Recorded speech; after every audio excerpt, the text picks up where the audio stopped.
चैतन्य प्रभु नित्यानंद श्री अद्वैत गदाधर श्रीवासादि गौर हरे कृष्ण कृष्ण कृष्ण हरे हरे हरे राम राम राम हरे हरे. हरे कृष्ण एवरीवन. हरे कृष्ण माताजी. हरे कृष्ण. हरे कृष्ण. સ્વાગત છે તમારું શ્રી શ્રી રાધા ગોવિંદ ટેમ્પલ ઇસ્કોન નંતુર મંગળના પતિ. આજે આપણો જ્ઞાન યજ્ઞ ચાલી રહ્યો છે અને આજે આપણે જઈ રહ્યા છીએ અધ્યાય 16 ની ચર્ચા કરવા. સૌપ્રથમ આપણે શ્રી શ્રી રાધા ગોવિંદના ચરણમાં વંદન કરીએ. ભગવાનના પરમ ભક્તો અર્જુનજી, शिला प्रभुपाद जी, परम पूज्य जय पताका स्वामी महाराज, परम पूज्य नामनिष्ठ दास प्रभुजीનું સન્માન વંદન કરીએ અને આજના આ સેશનની આપણે મંગળ શ્લોકથી શરૂઆત કરીએ. ઓમ અજ્ઞાનતિમિરાન્ધસ્ય જ્ઞાનાંજનશલાકયા ચક્ષુરુન્મિલિतं येन तस्मै श्री गुरुवे नमः.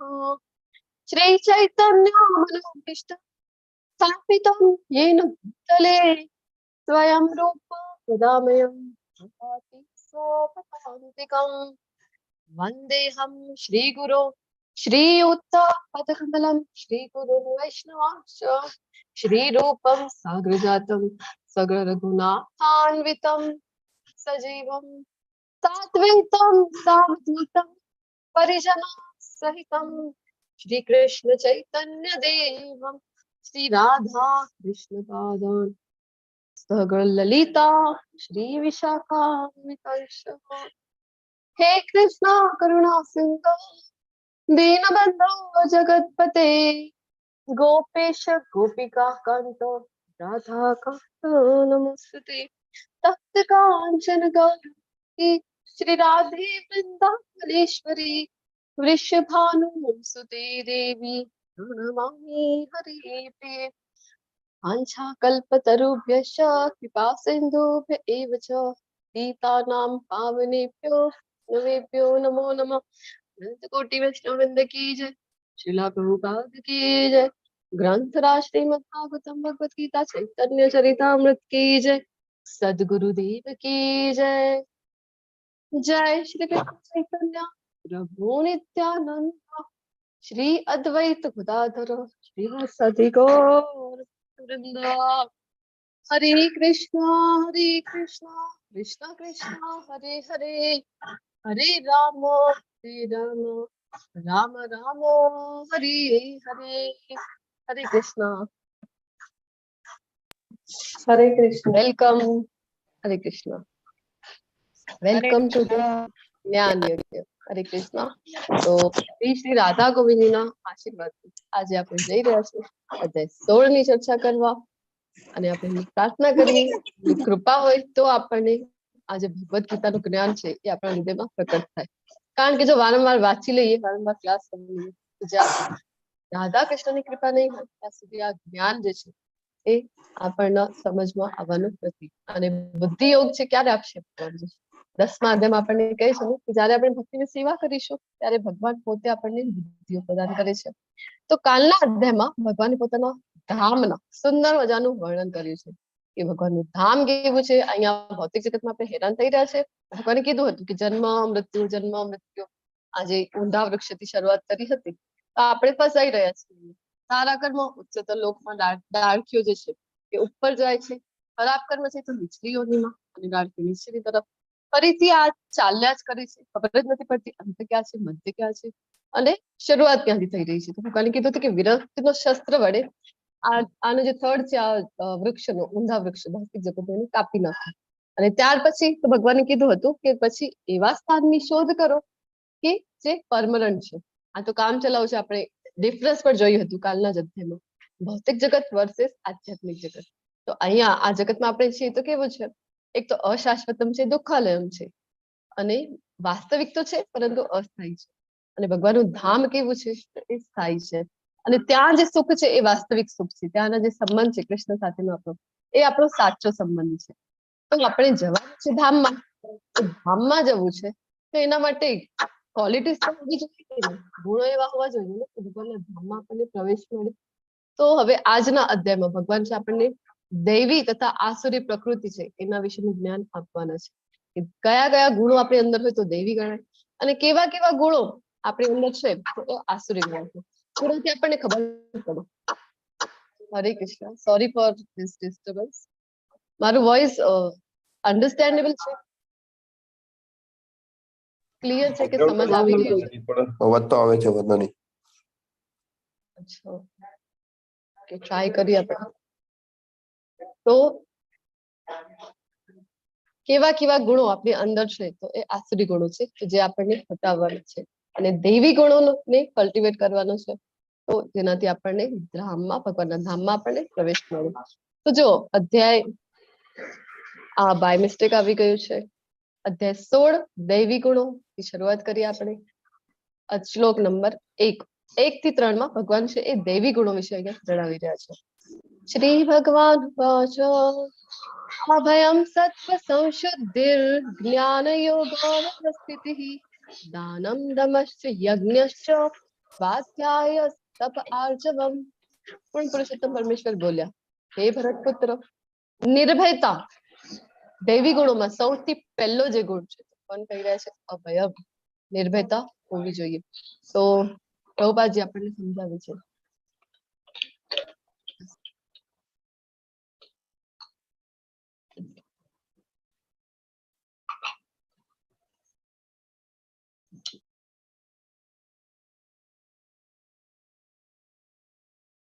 હરે કૃષ્ણ.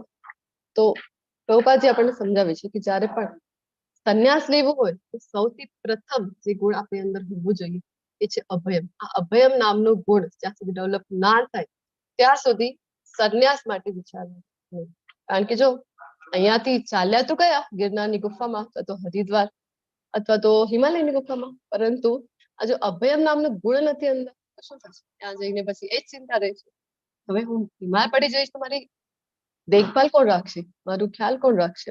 અને શું થશે? હવે મને ખાવાનું મળશે કે નહીં? આવી બધી જો ચિંતાઓ છે તો પછી સંન્યાસ લેવા માટે પ્રભુપાદજી કહે છે કે ના પાડે છે આપણને.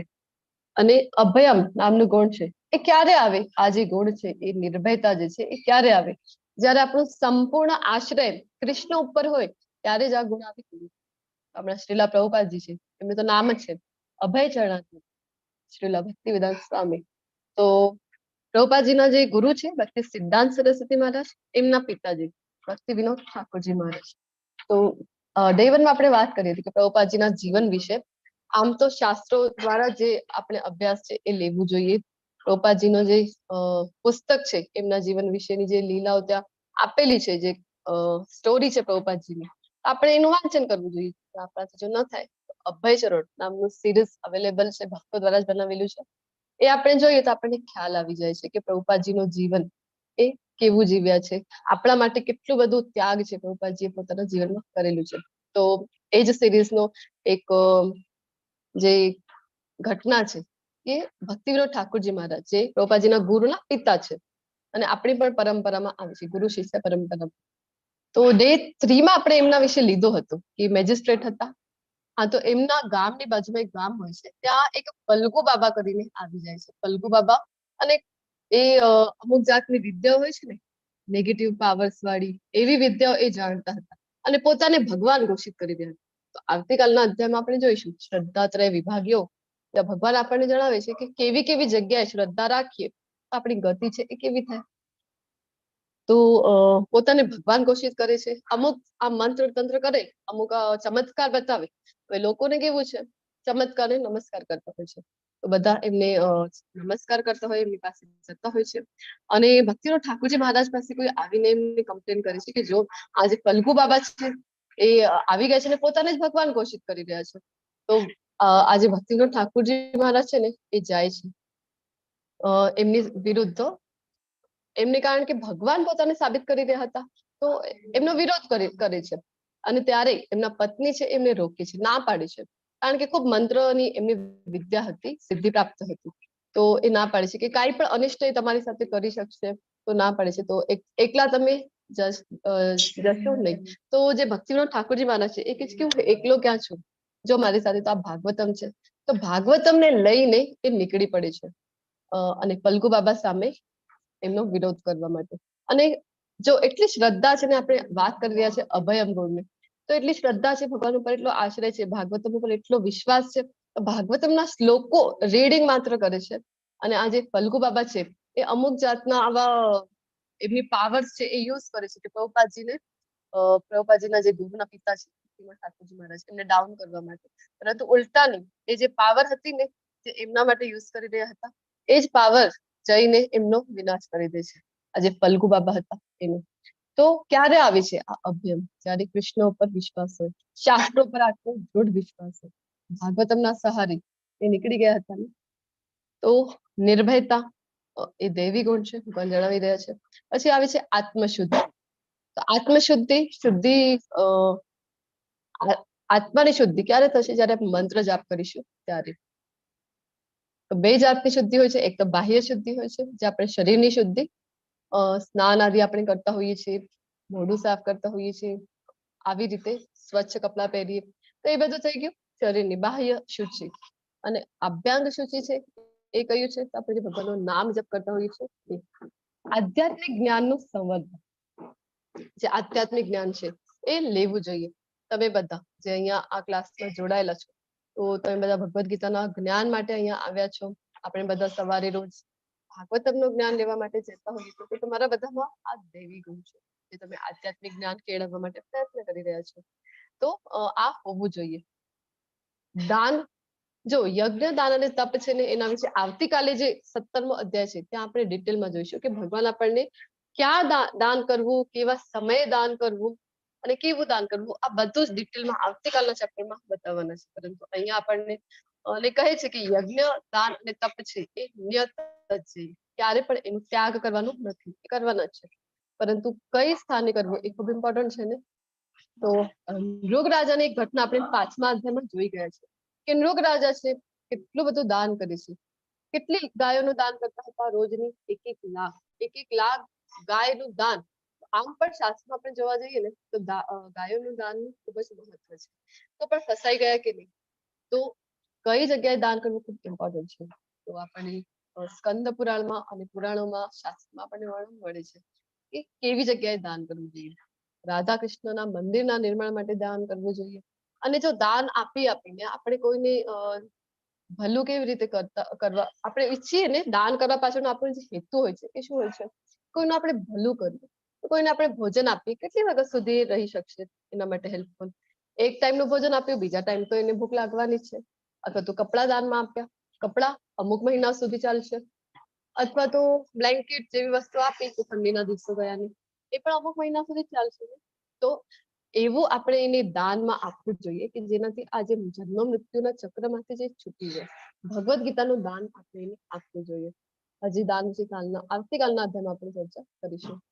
આત્મસંયમ. આત્મસંયમ એટલે કે ઇન્દ્રિયો ઉપર કંટ્રોલ. તો એ હોવું દૈવી ગુણ છે. યજ્ઞ પરાયણતા, આપણે વાત કરી હમણાં કે યજ્ઞ, દાન અને તપ ભગવાન કહે છે કે ક્યારે પણ ત્યજવાના નથી. પરંતુ હવે યજ્ઞ કયું કરવું? અત્યારે આપણે 16મા અધ્યાયમાં આવી પહોંચ્યા છીએ. તો 16મા અધ્યાય સુધીમાં આપણને આ જે કોન્સેપ્ટ છે આપણું યજ્ઞ વિશેનું, દાન વિશેનું અને તપ વિશેનું ખૂબ જ ક્લિયર હોવું જોઈએ.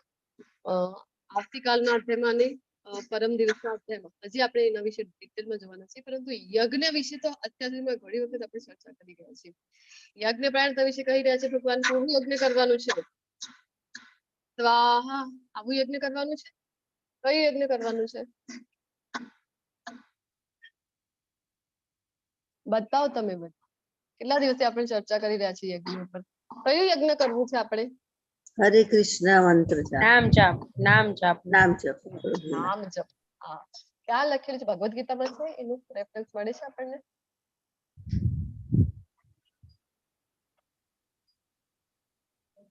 યજ્ઞ વિશે ભગવદ્ ગીતામાં શું કહે છે ભગવાન?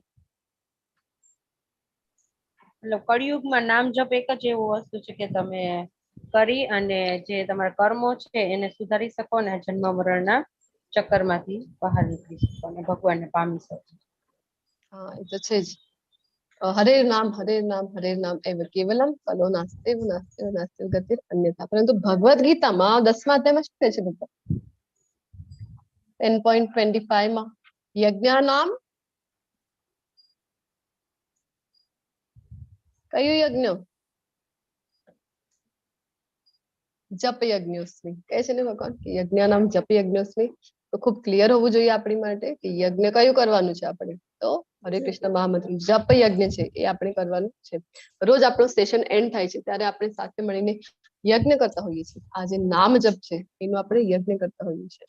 કેટલું ઈઝી છે ને. નહીં તો આ સ્વાહ સ્વાહ વાળા યજ્ઞ માટે કેટલી બધી વસ્તુઓની આવશ્યકતા પડે છે. એક તો ખર્ચાળ ખૂબ હોય છે, પછી કેટલી બધી વસ્તુઓ ભેગી કરો, એની શુદ્ધતા તપાસ કરો, બ્રાહ્મણ એવા શોધી કાઢો.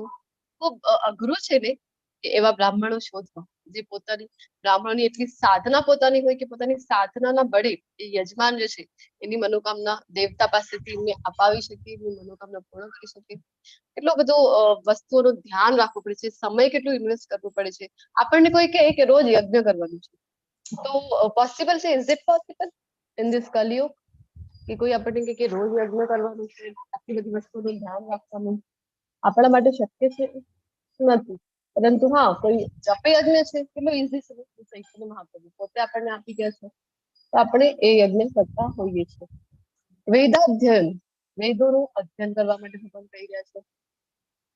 તો જો વેદોનું અધ્યયન કરીએ પરંતુ વેદોનો સાર જે કાલના અધ્યાયમાં ભગવાન કહી રહ્યા છે 15.15 માં વેદેશ્ચ સર્વેર અહમેવ વેદ્યો. બધા વેદોનું અધ્યયન કરી લીધું પરંતુ જો એ જ ખબર ન પડી કે જાણવા યોગ્ય કોણ છે? જાણવા યોગ્ય કૃષ્ણ છે. તો પછી પ્રભુપાદજી આપણને કીધું ને કે બધું આપણે શું કર્યું? જો વેદોના સાર સુધી ન પહોંચ્યા તો આપણો જે અમૂલ્ય સમય છે એ આપણે વેસ્ટ કર્યું છે. તો વેદાધ્યયન માટે અહીંયા કહી રહ્યા છે તો આપણે શું કરવાનું છે? સૌપ્રથમ તો આ વેદો માટે આપણે જોયું કે એક તો સંસ્કૃત શીખવી પડે, જેના માટે 12 થી 15 વર્ષ જેટલો સમય આપણે જતો રહે છે. પાણીનો ગ્રામર શીખવો પડે. પછી વેદો વાંચીને કેટલી પોસિબિલિટી છે કે આપણે એનો સાર સુધી પહોંચી શકાય. આપણે શું કરવાનું છે? આપણને જે આચાર્ય બતાવી ગયા છે ભગવદ ગીતાનું આપણે અધ્યયન કરવાનું છે. સૌપ્રથમ આપણે ભગવદ ગીતાનું અધ્યયન કરતા હોઈએ છીએ. પછી જો ભગવદ ગીતા થઈ જાય એને ગ્રેજ્યુએશનની ડિગ્રી સમાન માનવામાં આવે છે.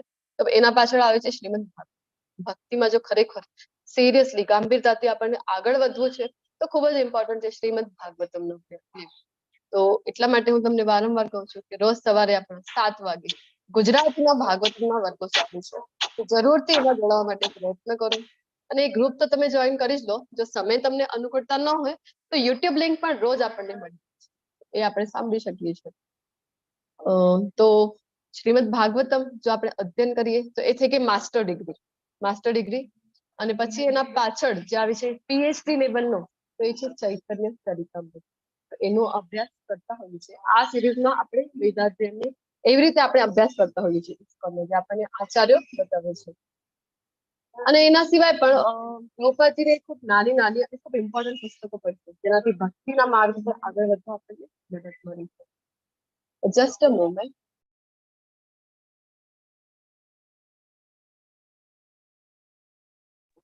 કોઈને કીર્તન લેવું હોય ને તો 2 મિનિટ કીર્તન લેજો ને હું હમણાં જ ફોન કરું.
कृष्ण कृष्ण हरे हरे हरे राम हरे राम राम राम राम हरे हरे हरे कृष्ण हरे कृष्ण कृष्ण हरे राम हरे कृष्ण राम कृष्ण हरे हरे हरे कृष्ण राम हरे राम राम हरे हरे हरे कृष्ण हरे कृष्ण તો વેદાધ્યાન આપણે જોઈ રહ્યા હતા એની પાછળ આવે છે તપસ્યા.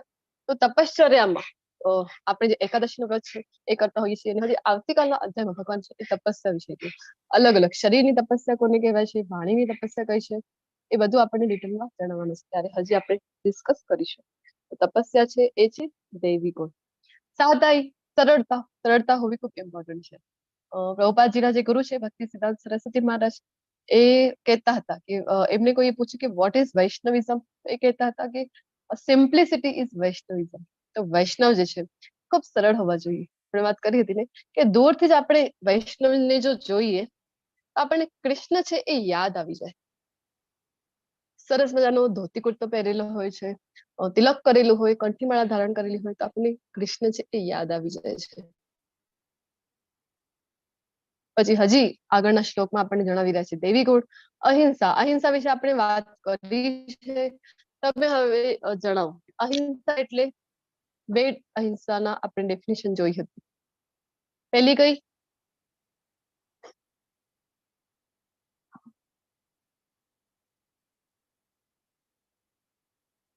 હરે કૃષ્ણ. કોઈ પણ જીવ છે આપણે વાત કરી હતી ને એની જો આપણે યસ ડોક્ટર કૃપાલીજી હરે કૃષ્ણ. અહિંસા એટલે કે હિંસા ન કરવી. એટલે કે પેલી પ્રકારની હિંસા ન, એમાં પશુ પક્ષી એની હિંસા ન કરવી એ આ માનવામાં આવે છે. અને બીજી પ્રકારની હિંસામાં આપણે મન, કર્મ, વચન અને વાણીથી કોઈને પણ દુઃખ ન લાગે તેવું ન કરવું જોઈએ. ખરાબ ન લાગે. Yes thank you. અને હજી એક પ્રભુપાદજી આપણને અહિંસાની ડેફિનેશન આપી છે એ કઈ હતી?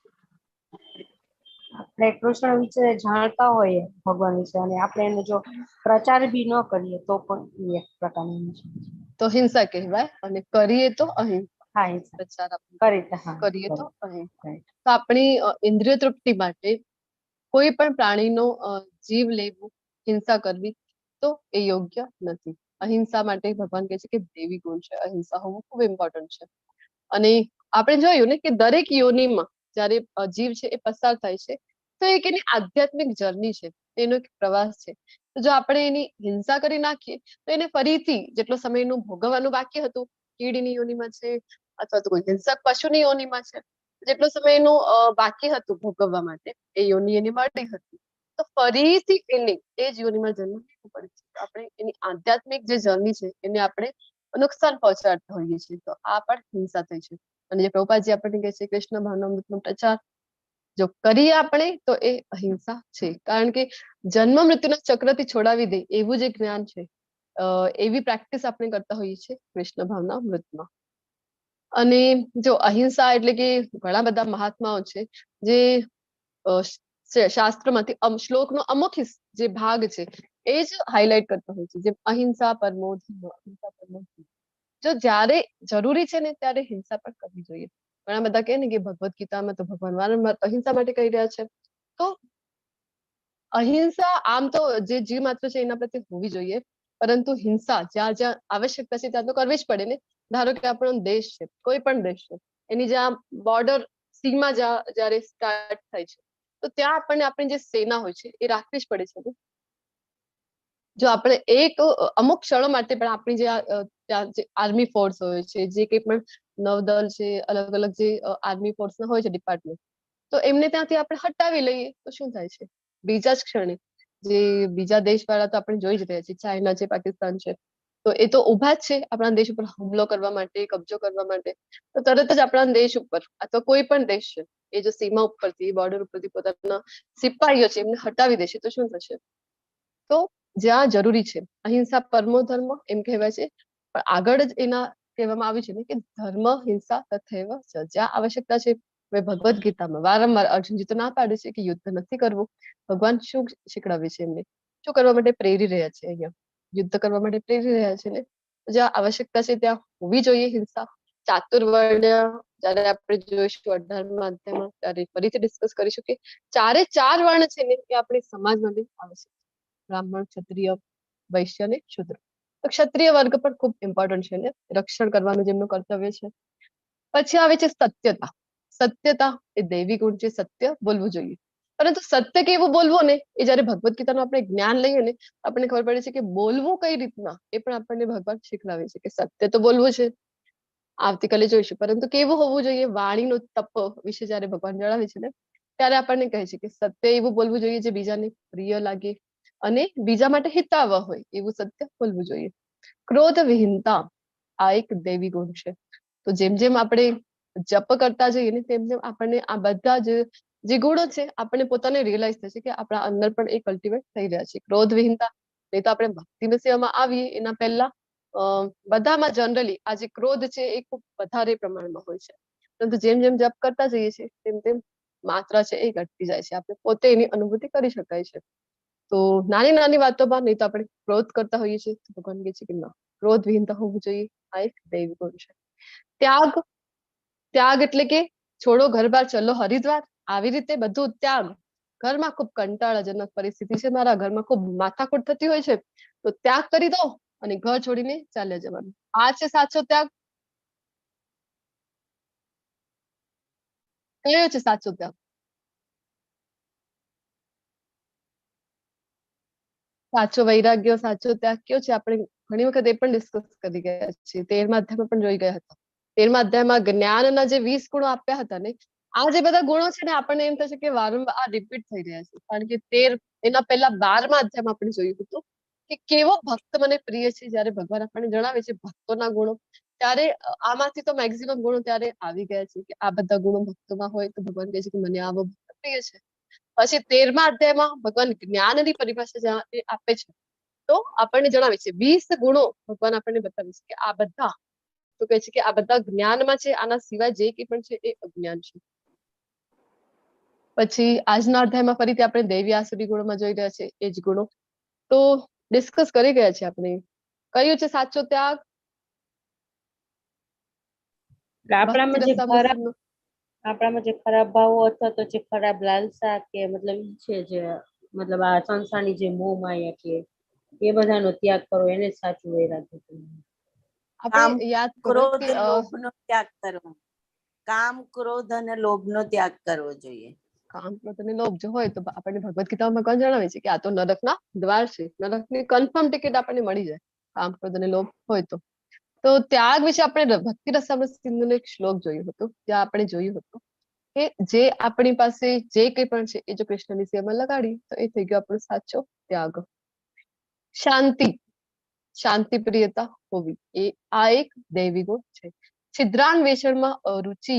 છિદ્રાન્વેષણ એટલે કે પરદોષ દર્શન, કે બીજાના દોષો કાઢવા, ભૂલો કાઢવી. નાની નાની વાતો થઈ ગઈ, નાનો એવો ભૂલ થઈ ગઈ કોઈનાથી, આપણે શું કરતા હોઈએ છીએ, આપણે એને ઓલો ગ્લાસ આવે ને મેગ્નિફાઈંગ ગ્લાસ લઈને એને ઝૂમ કરીને નાના દોષને આવું મોટું કરીને આપણે એને પ્રેઝન્ટ કરતા હોઈએ છીએ. બસ બીજાની ભૂલ ક્યાં પકડાય છે આપણે એ જ કરતા હોઈએ છીએ. ભગવાન કહે છે કે ના, તો આસુરી ગુણ છે. દૈવી ગુણ છે કે બીજાના દોષ કાઢવામાં અરુચિ હોવી જોઈએ. જે માત્ર પર દયા, બધા જે માત્ર ઉપર દયા. જો આપણે જોતા હોઈએ છીએ ને કે અહિંસા માટે અને ઘણા બધા બીજા જે સરકાર છે ઘણી બધી વાતો માટે પ્રયત્ન કરતી હોય છે કે બધા એકબીજા સાથે સારી રીતે રહે, મિલીજુલીને રહે, કોઈ ઝઘડો ન થાય. આપણે 14મા અધ્યાયમાં જોયું હતું કે ભગવાન આપણને ત્યાં કહી રહ્યા હતા કે અહમ બીજ પ્રદ પિતા. તો આ જે કોન્સેપ્ટ છે કે હિન્દુ ચીની ભાઈ ભાઈ બનીને રહે કે અથવા તો હિન્દુ મુસ્લિમ છે એ વિના કોઈ દંગા કર્યા શાંતિપૂર્વક એકબીજા સાથે રહે, ક્યારે થઈ શકશે? જ્યારે આપણે વસુદેવ કુટુંબકમ આજે આપણે ભાવના કહેતા હોઈએ છીએ, પરંતુ લાગુ થાય છે, સરકાર કેટલાક પ્રયત્નો કરે છે પરંતુ એ પોસિબલ થતું નથી. ક્યારે થઈ શકે છે? એક તો 14મા અધ્યાયમાં ભગવાન કહે છે કે અહમ બીજ પ્રદ પિતા, બધા જીવ માત્રનો બીજ આપનાર પિતા હું છું. જ્યારે કોમન ફાધરહુડ ની વાત આવે છે ત્યારે આ કોન્સેપ્ટ ક્લિયર થાય છે કે ના, બધા કૃષ્ણના અંશો છે. તો બધા પ્રત્યે આપણે સંભાવ રાખી શકાય છે. અને આ જે કૃષ્ણ ભાવનામૃત છે ને આ ખૂબ જ ઇમ્પોર્ટન્ટ છે. આ એક જો આપણા અંદર આવી ગયું ને તો પછી અલગ અલગ કોઈ વાત આપણને કોઈ શીખડાવી કોઈને પડતી નથી. અને આપણે કોઈને શીખડાવીએ ને તો એ અંદર સુધી પહોંચતું નથી, આપણે ફોલો કરતા નથી. અહિંસા માટે કોઈ કહે અથવા તો ત્યાગ છે, શાંતિ છે, છિદ્રાન્વેષણમાં અરુચિ, આવી રીતે કોઈ આપણને શીખડાવ્યા તો આપણે પોતે પ્રેક્ટિસ કરીએ ને તો આપણાથી થશે નહીં. પરંતુ એકમાત્ર કૃષ્ણ ભાવનામૃત આપણા જીવનમાં આવી ગયો તો આપણને ખબર પડી જાય કે આ બધા જીવ માત્ર છે. કોણ છે? બધા કૃષ્ણના અંશો છે. તો એમની પરિસ્થિતિ, એમના જે કર્મો હતા એ મુજબ એમને અમુક અમુક યોનિઓ છે એ મળી છે. તો પછી બધા ઉપર આપણે દયા રાખી, પછી કોઈ પણ પોતાની ઇન્દ્રિય તૃપ્તિ માટે કોઈ પણ જીવની હિંસા કરશે નહીં. તો આ એક કૃષ્ણ ભાવનામૃતનું જ્ઞાન આટલું ઇમ્પોર્ટન્ટ છે. પ્રભુપાદજી શું કહેતા હતા કે માત્ર 5% જે પોપ્યુલેશન છે, total population of this world, એમાંથી માત્ર 5% જેટલી પોપ્યુલેશન પણ કૃષ્ણ ભાવનામૃતમાં આવી જાય ને તો આખા વિશ્વમાં શાંતિ છે એ સ્થાપિત થઈ જશે. તો જીવ માત્રમાં દયા ક્યારે આવી છે? દૈવી ગુણ ક્યારે આવી? કૃષ્ણ ભાવનામૃતમાં આવી જાય તો એને પછી અલગથી કાંઈ શીખડાવવું પડતું નથી કે નદીઓ છે, નદીઓને ક્લીન રાખો અથવા તો બધા પ્રત્યે સમભાવ રાખો, મૈત્રી ભાવ રાખો, કોઈની હિંસા કરો નહીં, આવું બધું શીખડાવવું પડતું નથી. ઓટોમેટિક આ બધા ગુણો છે એ ડેવલપ થતા જાય છે. નિર્લોભીપણું, લોભ હોવું જોઈએ નહીં. સૌમ્યતા, આપણે તો જે કંઈ પણ કરીએ, આપણને જેટલું પણ મળ્યું છે ને આપણને તો ઓછું જ લાગે છે, મને હજી આ મળવું જોઈએ, તે મળવું જોઈએ, આવું લોભ હોય છે ને આપણી અંદર. હા, પણ એક લોભ છે ને આપણી અંદર હોવું જોઈએ. કયું લોભ હોવું જોઈએ આપણી અંદર?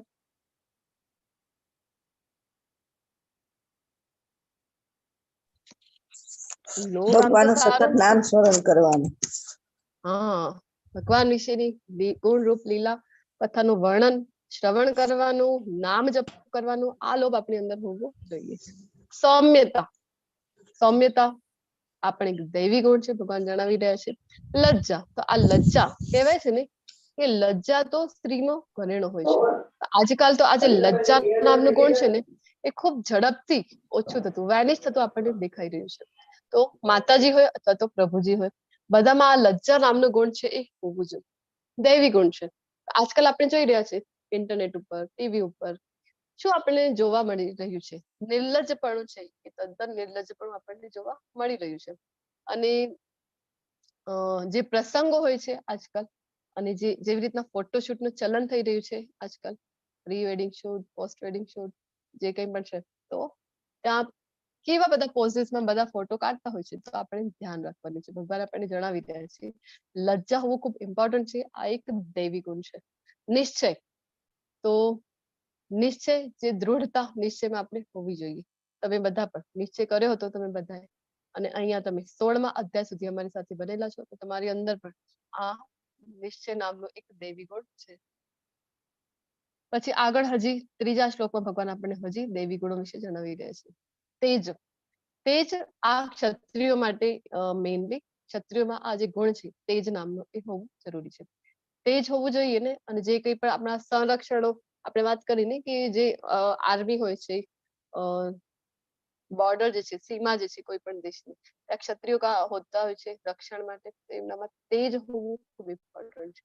પછી ક્ષમા, ક્ષમા તો પહેલી ભૂલ કોઈની પણ થાય ને અથવા તો નાની નાની ભૂલો થાય ને તો એ ક્ષમા કરવી જોઈએ. દૈવી ગુણ છે. જો આપણે ક્ષમા કરી દઈએ ને તો સામેવાળાનું તો જે થાય કે એને સારું લાગે અથવા એના ઉપર આપણે દયા કરી રહ્યા છીએ એ તો જ્યારે થશે ત્યારે થશે, પરંતુ સૌથી પહેલા જો કોઈનું ભલું થાય છે ક્ષમા કરવાથી તો કોનું થાય છે? એ જે ક્ષમા કરનારું વ્યક્તિ છે એનું પોતાનું થાય છે. કારણ કે એને મેન્ટલ પીસ મળી છે, માનસિક શાંતિ એને મળી છે. તો ક્ષમા હોવું જોઈએ. ધૈર્ય, તો તમે બધા પણ ધૈર્યપૂર્વક આજે આખા સેશન આપણે વાત તો કરી હતી કે 1 કલાકમાં, પરંતુ 1 કલાકમાં મારાથી થતું નથી. આજે આપણું રોજનું સેશન હોય છે, તમારાથી મારો સમય પણ છે એ વધારે લેવાઈ જાય છે. તમે પણ ધૈર્યપૂર્વક મને સાંભળો છો એટલે તમે બધા પણ આ દૈવી ગુણ ધરાવી રહ્યા છો. પછી પવિત્રતા, પવિત્રતા વિશે આપણે જે વાત કરી હતી, પવિત્રતા બાહ્ય પવિત્રતા હોય છે, આંતરિક પવિત્રતા હોય છે. ઈર્ષ્યાથી મુક્તિ, તો ઈર્ષ્યા કોઈની કરવાની નથી. આપણે તો કેવું હોય, આપણા બાજુવાળાએ કઈ કર્યું તરત જ આપણને એનાથી ઈર્ષ્યા થઈ જાય. કોઈ મકાન બનાવ્યું અથવા તો કોઈ નવી ગાડી લીધી છે, આના કરતા પણ સારી, આના કરતા મોંઘી ગાડી મારી પાસે હોવી જોઈએ, આપણને તરત જ એની ઈર્ષ્યા થાય છે કે નહીં? ભગવાન કહે છે કે આ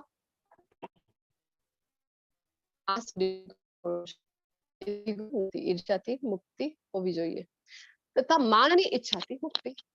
હવે જો સૌથી છેલ્લે આવી રહ્યું છે પણ ખૂબ જ અઘરું છે. આમ તો આ બધા દૈવી ગુણો છે ને અઘરા છે પોતાની અંદર આ કલ્ટિવેટ કરવા.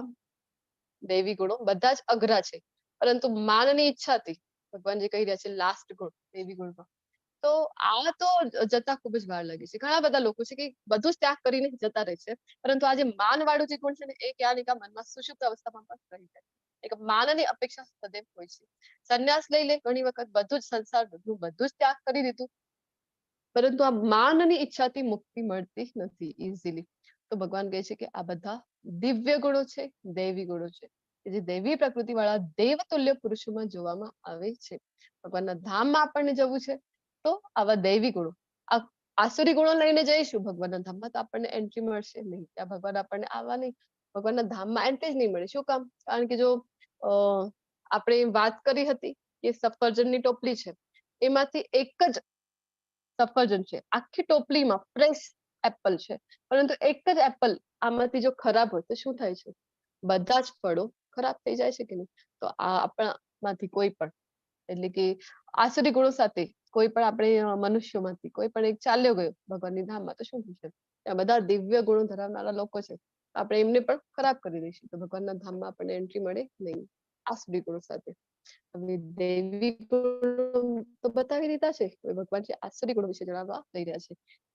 દંભો દર્પો વિમાનશ્ચ ક્રોધ પારુષ્યમેવ ચ અજ્ઞાનમ ચાભિજાતસ્ય પાર્થ સંપદમ આસુરીમ. હે પાર્થ દંભ દંભ એટલે કે દેખાડો. તો દેખાડો કરવાનો આજકાલ જે આપણું સમાજ છે કેવું થઈ રહ્યું છે મોટે ભાગે જે લગ્ન પ્રસંગો છે અથવા તો જે સોશિયલ ઇવેન્ટ્સ હોય છે એ કેવા હોય છે તો ત્યાં મોટો એવો દેખાડો કરવામાં આવતો હોય છે. તો ભગવાન કહે છે આસુરી ગુણ છે આ દર્પ. દર્પ એટલે કે ઘમંડ. ઘણા બધા લોકોને ઘમંડ હોય છે ને એટલું ઘમંડ હોય પોતાની કોઈ પણ વાતમાં આપણે એમને બોલાવીએ તો આપણને જવાબ પણ ન દે આન્સર પણ ન દે. કોઈ ગુડ મોર્નિંગ કરે અથવા તો હરે કૃષ્ણ કરે એનો જવાબ પણ આપતા નથી. તો ઘમંડ હોય છે પોતાના ઉપર. અભિમાન. અભિમાન તો આપણે સાંભળતા હોઈએ છીએ ને કે અભિમાન તો છે એ રાવણનું પણ રહ્યું નહીં. તો અભિમાન આસુરી ગુણ છે. તો આસુરી ગુણ આપણે જોઈ રહ્યા છે અસુર વિશે પણ ભગવાન છે આગળના અધ્યાયમાં પણ આપણને જણાવશે. તો એવું નથી અસુર એટલે કોણ તો હવે આપણને ક્લિયર થઈ જવું જોઈએ આ અધ્યાયના એન્ડ સુધી કે જે કોઈ પણ આસુરી ગુણો અહીંયા ભગવાન આસુરી ગુણો વિશે આજના અધ્યાયમાં જણાવે છે ને જે કોઈ પણ આસુરી ગુણો ધરાવે છે તો એ બધા થઈ ગયા આસુરી પ્રવૃત્તિ વાળા લોકો અસુરો આજના જમાનામાં. હવે પહેલા જે આપણે જોતા હતા ને કે અસુરો છે કેવા છે તો આપણે મોસ્ટ ટાઈમ આપણે ટીવી સિરિયલમાં જોતા હોઈએ છીએ કેવા હોય છે અસુર તો મોટા મોટા શિંગડા વાળા આવા મોટા મોટા દાંતો વાળા ભયંકર દેખાવ વાળા આવા અસુર હોય છે. પરંતુ આજે આપણે જોઈશું જે કે પણ અસુરી ગુણો છે એ જે ધરાવે છે એને આપણે અસુર કહેતા હોઈએ છીએ. ક્રોધ. નાની નાની વાતોમાં ક્રોધ આવી જાય. આપણા મનની વિરુદ્ધ કોઈ પણ કઈ કહી દે અથવા તો કરી દે તો તરત જ આપણું પારું છે એ સાતમા આસમાન ઉપર પહોંચી જાય છે. તરત જ ક્રોધ આવી જાય છે કે નહીં? તો ક્રોધ હોવું નાની નાની વાતોમાં ક્રોધિત થઈ જવું આસુરી ગુણ છે. કઠોરતા. કઠોરતા હોવી તો ગમે તેને ઝાટકીને બોલી નાખવાનું તરત જ એની અને એને પણ કેવું ગણવામાં આવે કે સારું ગણતું હોય છે. જોયું એવું એની બોલતી જ બંધ કરી નાખી મેં એવું લોકો માનતા હોય છે. એને પણ સારું ગણતા હોય છે કે સ્ટ્રેટ ફોરવર્ડ છે કઠોરતાથી બોલતા હોય છે. તો ભગવાન કહે છે કે આસુરી ગુણ છે. તથા અજ્ઞાન. અજ્ઞાન. હવે અજ્ઞાનતાને પણ લોકો શું માનતા હોય છે કે અજ્ઞાનતામાં સુખ છે. Ignorance is bliss. સુખ છે અજ્ઞાનતામાં.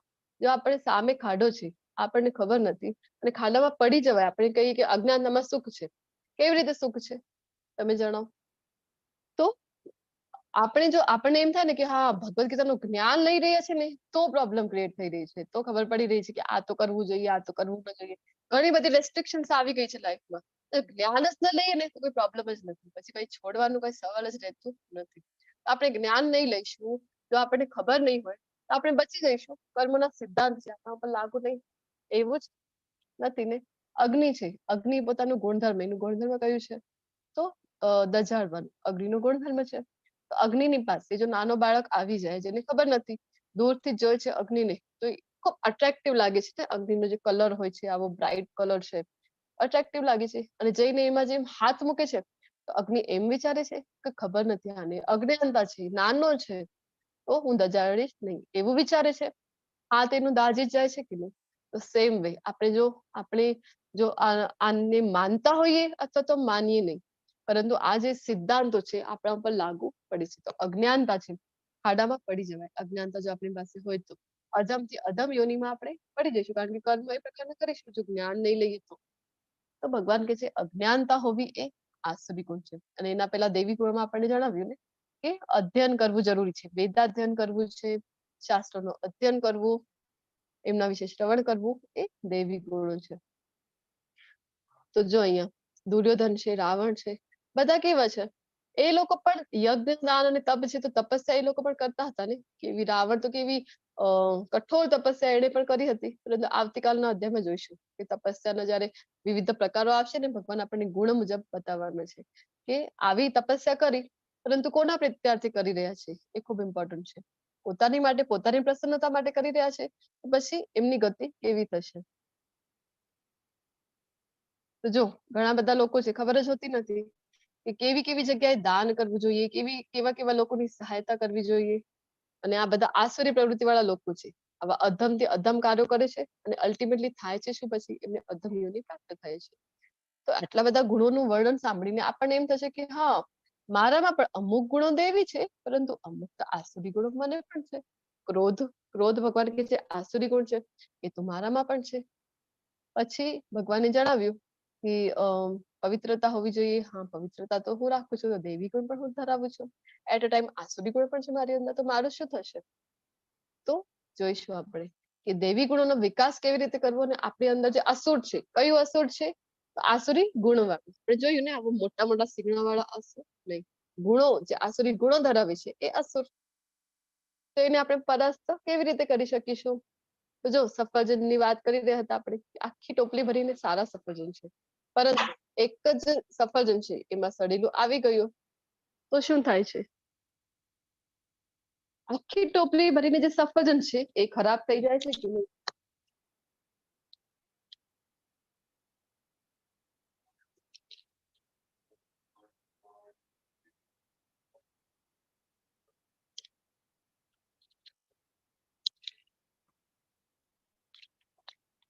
સેમ વે જે અહીંયા ફ્લાવરનું એક્ઝામ્પલ આપેલું છે કે મોગરાનું ફૂલ છે, કેટલી સરસ એમાં સુગંધ હોય છે પરંતુ એ જ ફૂલ જો કચરાની ટોપલીમાં નાખવામાં આવે તો દુર્ગંધ આવશે એનામાંથી. તો ધ્યાન રાખવાનું છે. એનો અર્થ શું થાય છે કે સંઘની ભૂમિકા ખૂબ જ ઇમ્પોર્ટન્ટ છે. આખી ટોપલી ભરેલી ઇન્ટેક ફ્રેશ ફ્રૂટ છે, એક સડેલું આવી ગયું તો બધા જ ફ્રૂટ એ સડાવી દે છે. તો સંઘ હોવો ખૂબ ઇમ્પોર્ટન્ટ છે કે કેવા સંઘમાં આપણે છીએ. તો જો આપણે બાળકોને પણ સારો સંઘ આપવો એ આપણી જવાબદારી છે, આપણી રિસ્પોન્સિબિલિટી છે. જરૂરથી ટ્રાય કરવાનું કે આપણા બાળકોને આપણે સારો સંઘ આપી શકીએ. ભક્તોના જે બાળકો છે એમની સાથે આપણે એમને રાખી શકાય. કારણ કે હમણાં જોયું ને આપણે સંઘનું મહત્વ કેટલું હોય છે. એટલા માટે ઇસ્કોનમાં સંઘ ઉપર ખૂબ જ ભાર મૂકવામાં આવે છે. કારણ કે આપણે એકલા ભક્તિ કરવા જઈએ ને તો કલયુગમાં છીએ તો પોસિબલ નથી કે ભક્તિની શરૂઆત કરવી. આપણે જોયું હતું કે ખૂબ ઈઝી છે, ભક્તિને છોડી દેવી વચમાંથી એના કરતા પણ ઈઝી છે, પરંતુ અઘરું શું છે? એને ટકાવી રાખવી. તો ટકાવી રાખવા માટે સંઘનો ખૂબ ઇમ્પોર્ટન્સ હોય છે. કેવા એસોસિએશનમાં આપણે છીએ એટલા માટે જાણી જોઈને ખૂબ વિચારપૂર્વક, કુશળતાપૂર્વક આપણો જે સંઘ છે, જે એસોસિએશન છે એ સિલેક્ટ કરવાનું. તો ઘણી વખતે આપણને પ્રશ્ન થઈ શકે કે અમારી ત્યાં તો ટેમ્પલ નથી, અમને તો ભક્તોનો સંઘ મળી નથી રહ્યો. તો આપણે એ જે એકબીજા સાથે અહીંયા મળી રહ્યા છે આ પ્લેટફોર્મ ઉપર ઓનલાઈન ઝૂમ મીટિંગમાં, આપણને શું મળી રહ્યો છે? ભક્તોનો સંઘ અહીંયા મળી રહ્યો છે. આપણે અહીંયા કૃષ્ણના સિવાય બીજી કોઈ વાતો કરી રહ્યા છે? કોઈ પણ ભૌતિક વાતો આપણે અહીંયા કરી રહ્યા છે? નહીં, આપણે અહીંયા કૃષ્ણની ચર્ચા કરી રહ્યા છે ને. તો આવી રીતે ટ્રાય કરવાનું. પછી આપણને જો પોસિબલ નથી કે આપણને ભક્તોનો સંઘ મળે તો અહીંયા આ જે સંઘ છે ને એ પણ ખૂબ ઇમ્પોર્ટન્ટ છે. કારણ કે સંઘમાં રહીશું એટલા માટે જ આપણે રોજ સવારના જપ થતા હોય છે. પરમ પૂજ્ય નામેશદાસ પ્રભુજી એ આપણને કીધેલું છે કે જપમાં જોડાવા માટે. તો જપમાં જોડાવા માટે પ્રયત્ન કરવાનો. ઝૂમ લિંક જે તમને મળે છે ને ટેમ્પલની આરતી માટે, મંગલા આરતી માટે, એ જ લિંક ઉપર જપ પણ થતા હોય છે 5 to 7, 4:30 to 5 AM રોજ સવારે મંગલા આરતી થતી હોય છે, એની પાછળ તરત જ 5 to 7 જપ થતા હોય છે. શું કામ ઓનલાઈન જપ કરવા? કોઈને એમ થઈ શકે અમે અમારી રીતે કરી લઈશું જપ, અથવા તો અમે આરતી પોતે કરી લઈશું, પરંતુ ઓનલાઈન કરવાનું પણ ઘણું મહત્વ છે, કારણ કે આપણને ત્યાં મહાભાગવતો ભક્તોનો સંગ મળે છે. તો શુદ્ધિકરણની પ્રક્રિયા છે ભક્તિમય સેવાઓ, કે આપણે જે કંઈ પણ ભક્તિમય સેવાઓ કરી રહ્યા છીએ, જે પ્રેક્ટિસ કરી રહ્યા છીએ કૃષ્ણ મહાનામૃતમાં, એ બધી શુદ્ધિકરણની પ્રક્રિયા છે. શુદ્ધિકરણ થશે ઓટોમેટિકલી, અંદર આપણા જે આસુરી ગુણો વાળો અસુર છે એ પરાસ્ત થતો રહેશે, અને દૈવી ગુણો પોતાની મેળે કલ્ટિવેટ થશે. એવું નથી કે એક એક ગુણની પ્રેક્ટિસ કરવાની, જે 12મા અધ્યાયમાં આપણે જોયું હતું. ભગવાન કહે છે સહિષ્ણુતાની પ્રેક્ટિસ કરવાની, એક એક ગુણની ચિઠ્ઠી બનાવીને આજે આ ગુણની પ્રેક્ટિસ છે, આવું કરવાનું જ નથી. અભયમ કીધું છે, આજના દિવસે અભયમની જ પ્રેક્ટિસ થશે, આવું કરવાનું નથી. જો આ ભક્તિમય સેવાઓ છે, નાની નાની જપ કરવાના છે, શાસ્ત્રોનું રોજ શ્રવણમ કરવાનું છે, જેવી રીતે અત્યારે આપણે કરી રહ્યા છે ભગવદ ગીતાનું શ્રવણમ, અથવા રોજ સવારે આપણે કરતા હોઈએ છીએ ભાગવતમનું શ્રવણમ, અથવા જે મંત્ર આપણે બોલીએ છીએ એ જ આપણે જો સાંભળીએ એ પણ શ્રવણમ થઈ ગયું. પ્રસાદનું સન્માન કરવું, ભગવાનને પહેલા ભોગ ધરાવવાનું અને પછી એ જ પ્રસાદ રૂપે ગ્રહણ કરવાનું. આવી નાની નાની જે ભક્તિમય સેવાઓ છે એ જો આપણે કરીએ તો શું થાય છે? શુદ્ધિકરણની પ્રોસિજર છે. આપણી ચેતનાને એ શુદ્ધ કરે છે, અને ચેતનાનું જે લેવલ છે, જે કોન્શિયસનેસ લેવલ છે, એને ઉચ્ચ લેવલ સુધી લઈ આવે છે. કોન્શિયસનેસ અલગ અલગ લેવલ આપણે જોઈ ગયા છીએ કે અન્નમય જે ચેતના હોય છે, પછી પ્રાણમય ચેતના છે, જ્ઞાનમય, વિજ્ઞાનમય, અને છેલ્લે સૌથી ટોપ મોસ્ટ ઉપર કયું હતું? આનંદમય.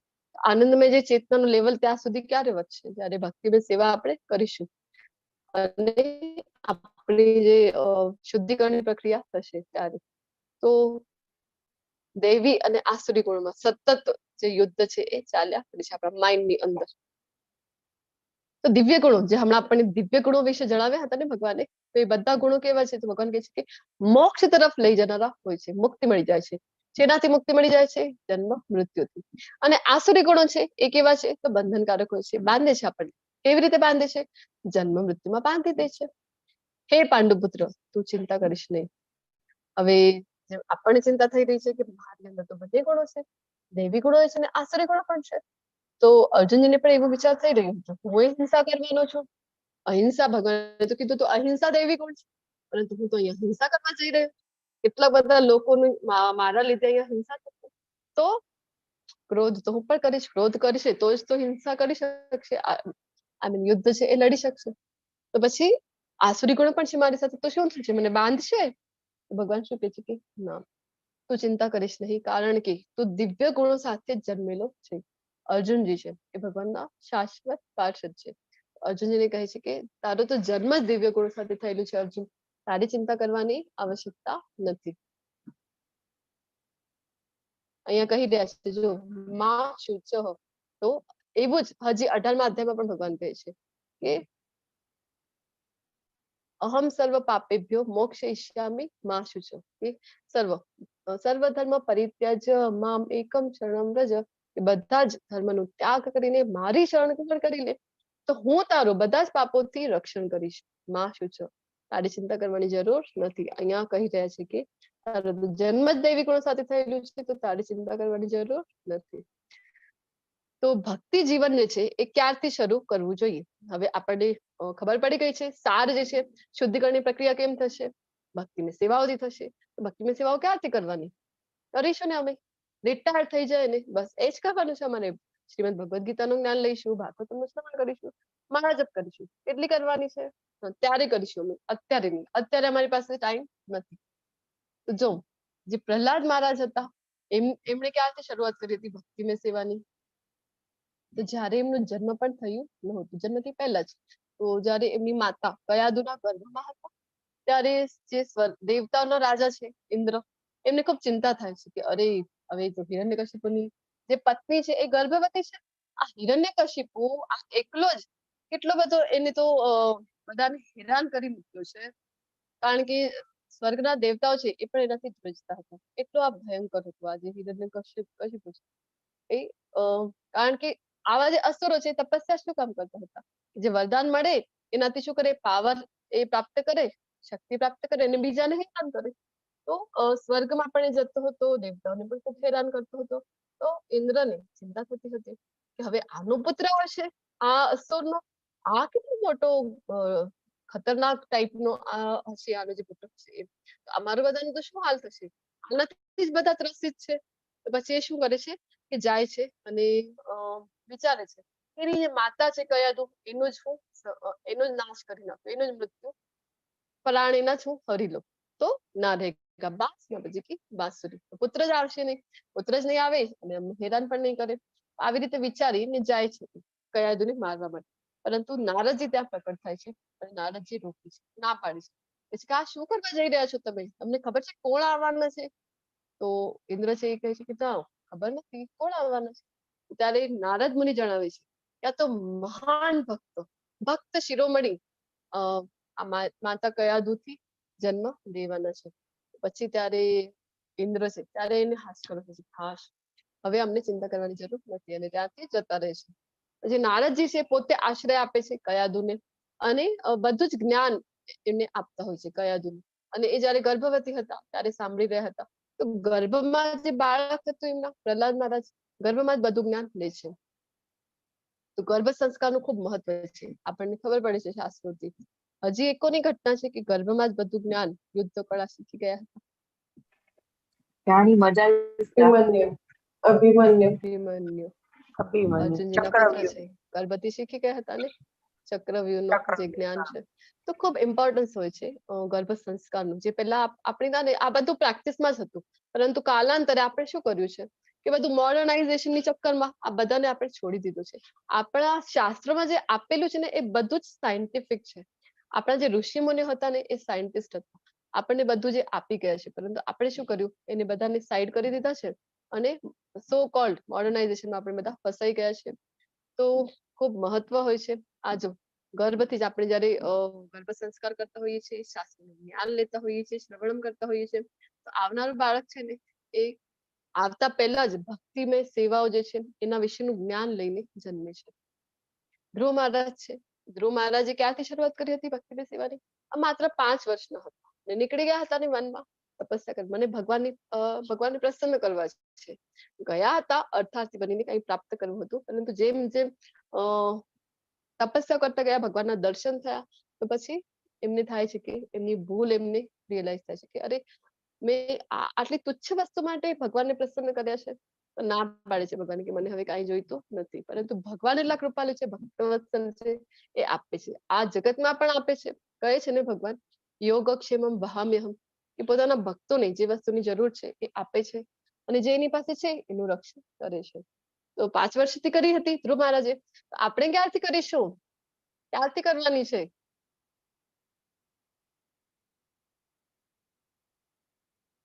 અત્યારથી ખબર પડે ત્યારથી શરૂ કરી જ્યારથી આપણને ખબર પડી છે ત્યારથી જ આપણે આ ભક્તિની સેવાની શરૂઆત કરવાની છે. હજી વાટ જોવાની નથી.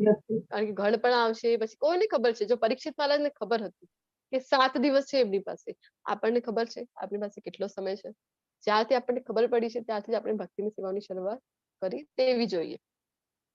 આ જો લાઈફ સાયકલ છે આપણી તો ચાલુ જ રહે છે ને, જન્મ લેતા હોઈએ છીએ, પછી બાલ્યાવસ્થા, અલગ અલગ અવસ્થાથી આપણે પસાર થઈએ, પછી છેલ્લે મૃત્યુ.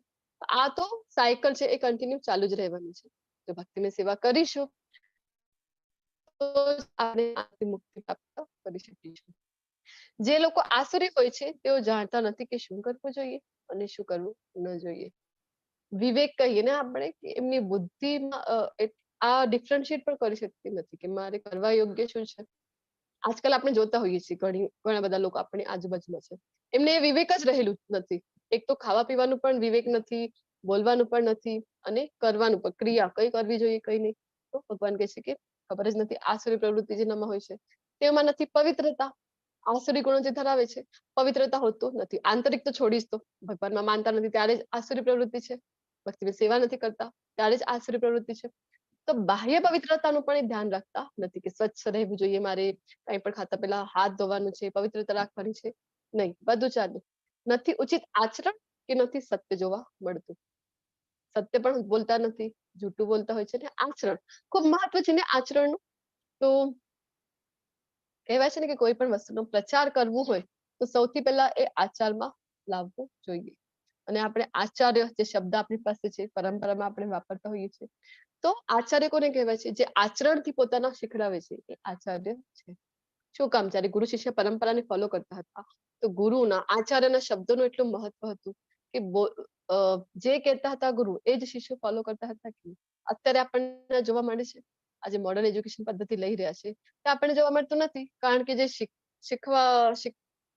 શીખવાડવા વાળા જે ટીચર્સ છે એ પોતે જ એ વસ્તુને આચરણમાં લાવતા નથી, તો એ વસ્તુનો ઇમ્પેક્ટ જ પછી જે સામેવાળા સ્ટુડન્ટ છે એમના ઉપર પડતું નથી અને એ પોતે પણ એની ગ્રાસ્પ કરી શકતા નથી.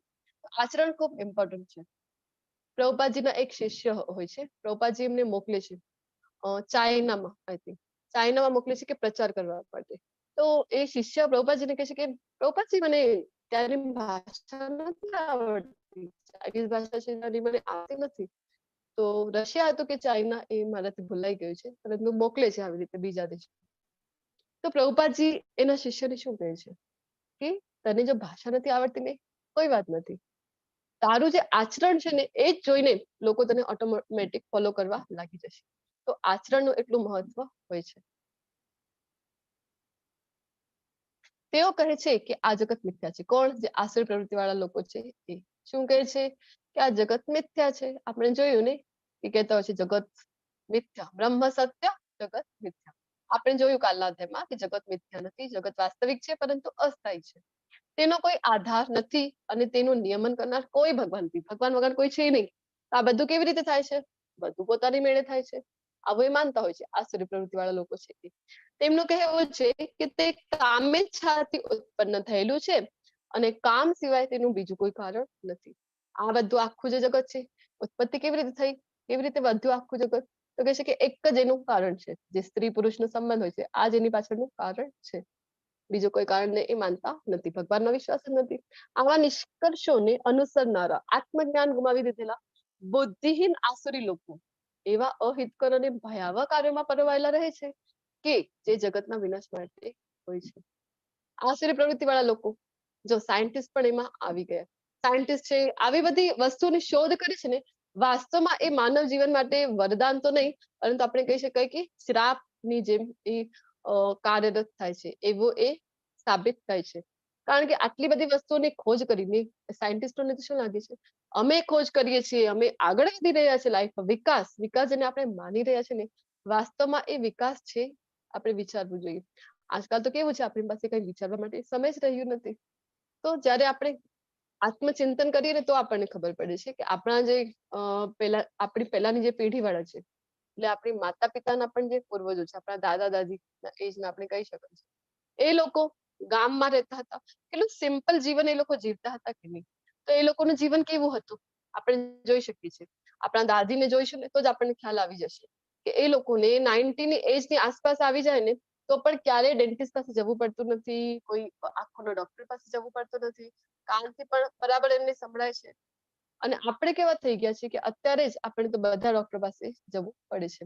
તો આજે આપણે કહેવાતો વિકાસ છે એ આપણને ક્યાં લાવીને મૂકી દીધો છે આ વિકાસ કે આપણે વિચારતા જ નથી. મોબાઈલ ફોન છે, આવી બધી વસ્તુની શોધ થતી હોય છે, આસુરી પ્રવૃત્તિ વાળા લોકો પણ કરતા હોય છે. તો શું કામ થઈ?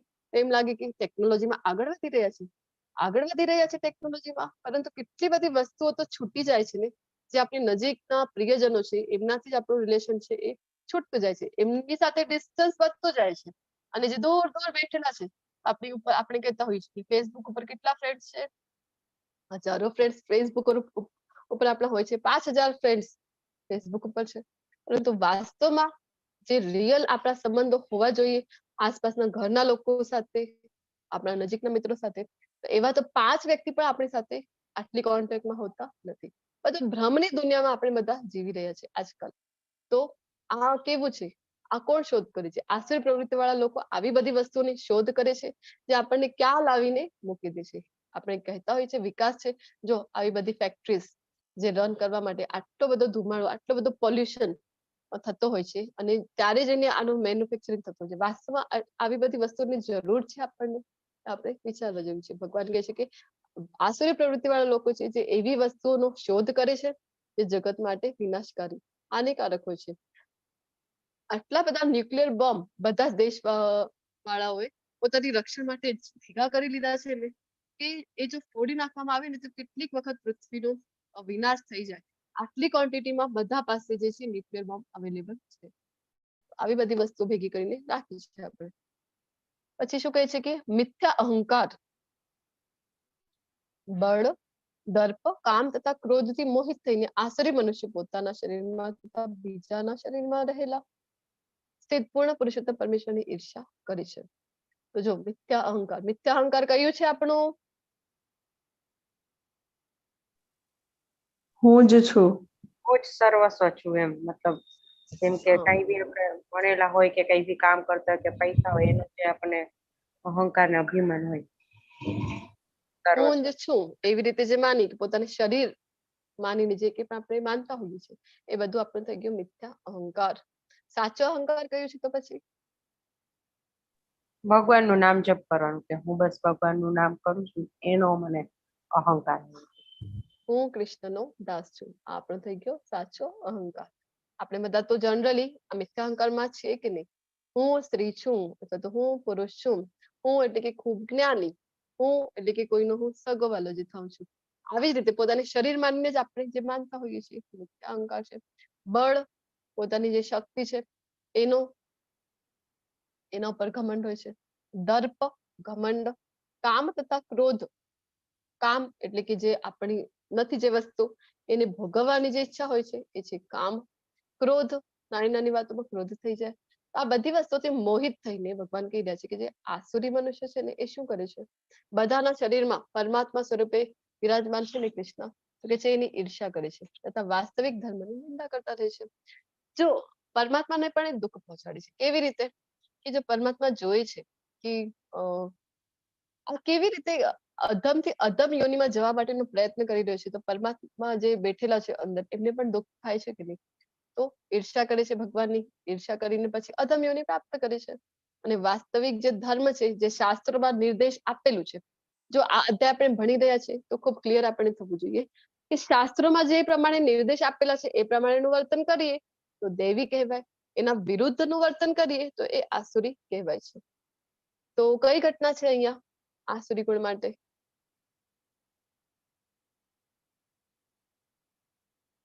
કોણ છે પિક્ચરમાં? શિશુપાલનો વધ કરે છે. શિશુપાલનો વધ ભગવાન કરી રહ્યા છે.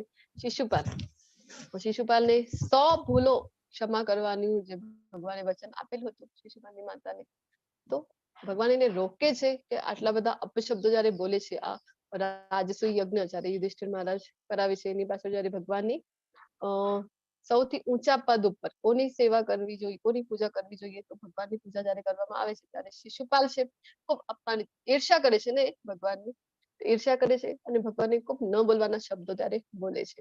શું થાય છે? અલ્ટિમેટલી પતન થાય છે. ભગવાનના હાથેથી જો મૃત્યુ થઈ રહ્યું છે, સુદર્શન ચક્ર ભગવાન આહવાન કરે છે, એનું મૃત્યુ થઈ જાય છે. હે કુંતી પુત્રો, આવા મનુષ્યો આસુરી યોનિમાં વારંવાર જન્મ ગ્રહણ કરીને આપણને એમ થાય તો શું થયું? આસુરી ગુણ ધરાવે છે તો થાય છે શું? અહીંયા ભગવાન આગળના શ્લોકમાં આપણને જણાવી રહ્યા છે કે શું થાય છે, એનું જે પરિણામ છે એ શું થાય છે? તો વારંવાર આસુરી યોનિમાં જન્મ ગ્રહણ કરવું પડે છે. અને બીજું તો ક્યારે પણ ભગવાન સુધી પહોંચી શકતા નથી, ભગવાનના ધામમાં ક્યારે પણ એમને પ્રવેશ મળતો નથી. તેઓ ક્રમશઃ અત્યંત અધમ જીવનની ગતિને પામે છે. અધમથી અધમ ગતિ થાય છે, અધમ યોનિ પ્રાપ્ત થાય છે. આસુરી ગુણ જો કલ્ટિવેટ કરીએ તો હવે 3 જે નરકના દ્વાર છે એના વિશે ભગવાન જણાવી રહ્યા છે કે આ નરકના 3 દ્વાર છે. કામ, ક્રોધ અને લોભ. દરેક શાળા મનુષ્ય તેમનો ત્યાગ કરવો જોઈએ, કારણ કે તેમનાથી આત્માનું પતન થાય છે. તો આ કામ, ક્રોધ અને લોભ એ 3 જે દરવાજા છે એવા છે આ દ્વાર કે આપણને કન્ફર્મ ટિકિટ, આરસી નહીં, વેટિંગ નહીં, કન્ફર્મ ટિકિટ આપણને નરકની અપાવી દે છે. આ જે 3 દ્વાર છે તો શું કરવાનું છે? આનાથી અળગા રહેવાનો પ્રયત્ન કરવાનો છે. આ જે કૌરવો હતા, આ બધી વસ્તુ કામ, ક્રોધ અને લોભ બધી એમનામાં હતી કે નહીં? દ્રૌપદીજી એમની માતાની સમાન હતા, ભાભી છે માતાની સ્થાને હોય છે, તો એમના તરફ વાસના હતું, એમનું કેટલું અપમાન કર્યું કે નહીં હરિસભામાં. પાંડવો પ્રત્યે ગુસ્સો હતો એમને, ખૂબ રોષ હોય છે. નાના એવા હોય છે ભીમ, ત્યારથી જ એમને ઝેર ખવડાવી, ઝેરવાળા લાડવા ખવડાવવામાં આવે છે, ત્યારથી જ મારવાનો પ્રયત્ન કરે છે કે નહીં? ક્રોધ હોય છે. અને હસ્તિનાપુરનું જે રાજ્ય હતું, જે વાસ્તવમાં એને જે અધિકારી હતા એ યુધિષ્ઠિર હતા, કારણ કે એમના જ પિતા તો રાજા હતા ને, પહેલા પાંડુ રાજા. અને આમ જોવા જઈએ તો મોટો જે પુત્ર હોય એમને રાજ્ય મળવું જોઈએ, તો મોટા પણ યુધિષ્ઠિર હતા, તો એમને રાજ્ય મળતું નથી. અને જયારે વિભાજન કરીને એમના ભાગમાં ઇન્દ્રપ્રસ્થ નગરી આપી દે છે, તો એના ઉપર પણ એમની દૃષ્ટિ હોય છે, એને પણ એ હડપી લે છે કે નહીં યુદ્ધ ક્રીડાની પાછળ.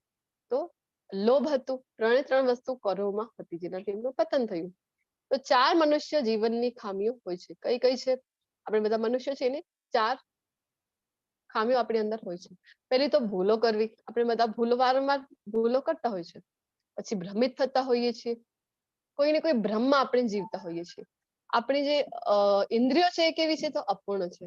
અપૂર્ણ ઇન્દ્રિયો, ના મારે તો બધી ઇન્દ્રિયો સક્ષમ છે, મને તો દેખાય છે, આંખથી મને બધી જગ્યાએ જોઈ શકું છું.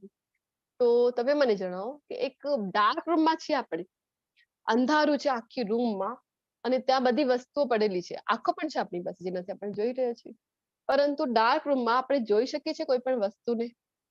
જોઈ શકતા નથી. આંખો તો ત્યારે પણ છે, પરંતુ કોઈ પણ વસ્તુ ઉપર, કોઈ પણ ઓબ્જેક્ટ ઉપર જયારે લાઇટ પડે છે ત્યારે જ આપણા માટે એ વિઝિબલ બને છે ને. તો અપૂર્ણ છે આપણી જે ઇન્દ્રિયો છે તે કહેવાનો અર્થ છે. અને અન્યને છેતરવાની વૃત્તિ આપણે બધા ધરાવતા હોઈએ છીએ. તો સતયુગ જયારે હતો ને, ત્યારે જુદા જુદા ગ્રહો ઉપર આજે દૈવી ગુણોવાળા અને આસુરી ગુણોવાળા અલગ અલગ ગ્રહોમાં રહેતા હતા. સતયુગની વાત છે કે હિરણ્યાક્ષ, જે હિરણ્યકશિપુનો ભાઈ, હિરણ્યાક્ષ જયારે પૃથ્વીનો અપહરણ કરીને પૃથ્વીને લઈ જાય છે ને, નીચેના જે લોકો છે ત્યાં જયારે લઈ જાય છે, તો પછી ભગવાન આવે છે સતયુગથી. તો બ્રહ્માજીથી એમનું જે ઉત્પન્ન થાય છે વરાહ અવતારમાં ભગવાન, અને પછી આવે છે આ હિરણ્યાક્ષ સાથે યુદ્ધ કરી પૃથ્વીને છોડાવીને લઈ આવે છે ને વરાહ અવતારમાં. તો અલગ અલગ ગ્રહોથી આવે છે. પછી આવ્યો ત્રેતાયુગ. ત્રેતાયુગમાં કેવું હતું? તો અલગ અલગ દેશમાં હતા. પ્રભુ શ્રી રામ છે તો એ હતા ભારત ખંડમાં, ભારત દેશમાં હતા, અને રાવણ છે એ હતું શ્રીલંકામાં, અલગ અલગ દેશમાં હતા. પછી આવ્યો દ્વાપર યુગ. તો દ્વાપર યુગમાં એક જ પરિવાર, આજે દૈવી ગુણ અને આસુરી ગુણ વાળા આવી ગયા. એક તરફ પાંડવ છે અને બીજી તરફ કોણ છે? તો કૌરવો છે. એક જ પરિવારના છે ને બંને સભ્યો. તો પાંડવોમાં દૈવી ગુણો છે અને કૌરવોમાં આસુરી ગુણો છે એક પરિવારમાં. તો આપણે જોઈ રહ્યા છીએ કે ડિસ્ટન્સ છે ને ઓછું થતું જાય છે. આજે દૈવી ગુણો છે ને આસુરી ગુણો છે. સતયુગમાં અલગ અલગ લોકમાં હતા. પછી આવ્યો ત્રેતાયુગ, તો અલગ અલગ દેશમાં હતા. એક જ ગ્રહ છે, દેશ અલગ અલગ છે. પછી આવ્યું દ્વાપર યુગ. દ્વાપર યુગમાં હજી નજીક આવી ગયા આ જે ગુણો છે, એક જ પરિવારમાં આવી ગયા. પછી આપણે અત્યારે છે કલયુગમાં. તો કલયુગમાં હજી પણ નજીક આવી ગયા છે. એક જ વ્યક્તિ છે જે બંને ગુણો ધરાવે છે. એટ અ ટાઈમ સારા ગુણો પણ છે, દૈવી ગુણો પણ છે, અને એટ અ ટાઈમ એ જ વ્યક્તિમાં આસુરી ગુણો પણ છે. તો એક જ વખતે એ ખુશ પણ છે અને એક જ વખતે એ દુઃખી પણ છે. તો આપણું જે વાસ્તવિક માસ્ક છે એને દૂર કરવાનો છે. અને આ આસુર છે એને જયારે આપણે હરાવીશું ત્યારે જ આપણી અંદર જે દૈવી ગુણો છે એ પ્રકટ થશે કે નહીં વધારે પ્રમાણમાં. જો કલયુગમાં છે તો એક જ સમયે આપણા અંદર દૈવી ગુણો હોય છે કે નમ્રતા છે આપણી અંદર, અન્યને મદદ કરવાની પ્રવૃત્તિ છે, સહનશીલતા છે, બધું છે. અને એ જ વખતે આપણી અંદર ક્રોધ પણ છે, લોભ પણ છે, ઈર્ષ્યા પણ છે, અને વાસના પણ છે. તો એક જ વ્યક્તિમાં બંને પણ ગુણો છે એ આવી ગયા છે. Just moment.